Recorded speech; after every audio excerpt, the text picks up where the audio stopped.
20,000 Americans, Canadians, and other foreigners every year apply for residency in Costa Rica.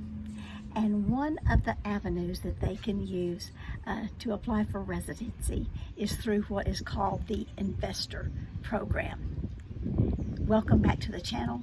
This is Charmel and Grecia, sharing information about moving to Costa Rica, retiring in Costa Rica, and living in Costa Rica.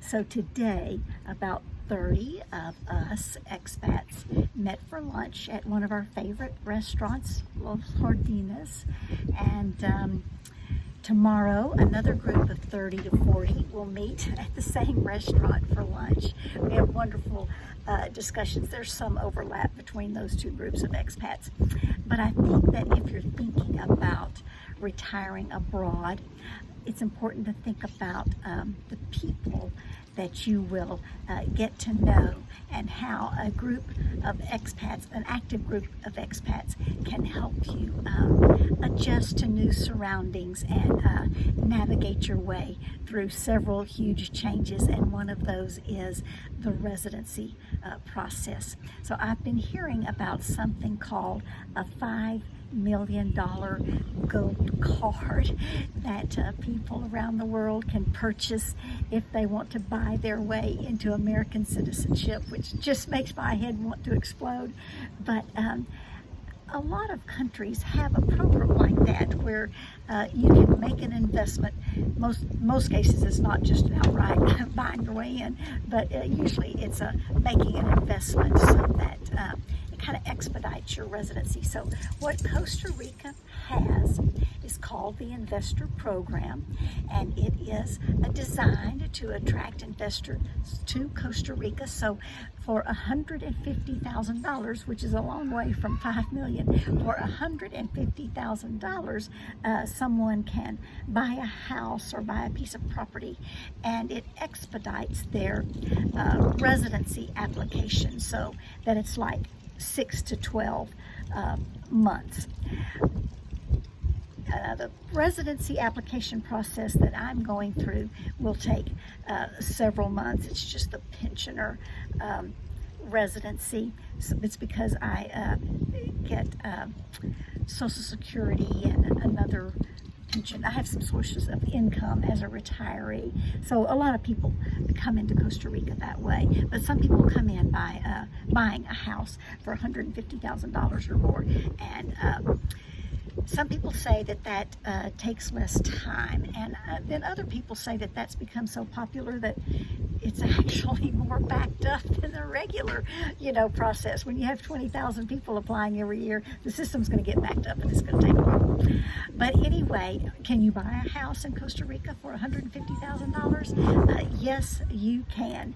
And there are also houses in Costa Rica for $1 million or several $1 million. And movie stars who have vacation homes in Costa Rica, they cost tens of millions of dollars. But you can certainly buy a house for $150,000, and you can then pursue your residency through the Investor Program. Now, the avenue that I am taking, the pensioner program, I'm in the process of that. I'm about to make my second trip to San Jose for processing of more paperwork, and it will just be for temporary residency in a few months, and then after a few years it can become a permanent residency, which is still not the same thing as citizenship.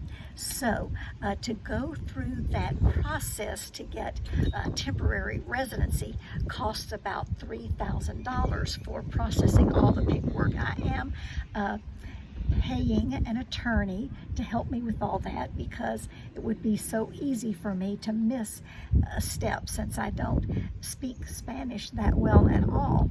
And so almost everybody does hire an attorney to help them through that process. So $3,000 is a lot of money for some people. I understand that, and it could knock somebody out of that process. Some people wouldn't be able to spend $3,000 on pursuing a residency. But the good thing is you don't have to pursue residency. I mean, people can just move to Costa Rica with a passport, and they can stay for 180 days and then leave after 180 days and then return again with their passport as a tourist. And I have met people here who have been doing that for years.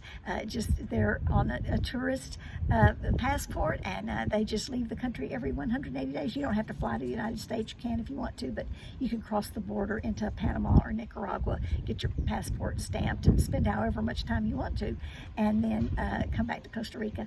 So anyway, that's a little bit about the process. I guess what disturbs me about the $5 million gold card programs is that I know that my ancestors would never have been able to afford that, and probably yours would not have been able to afford that either. And almost everybody I know today, all my friends and relatives, none of them would be able to buy a $5 million gold card. So luckily, that's not the case here or anywhere that I know of. It's not a requirement.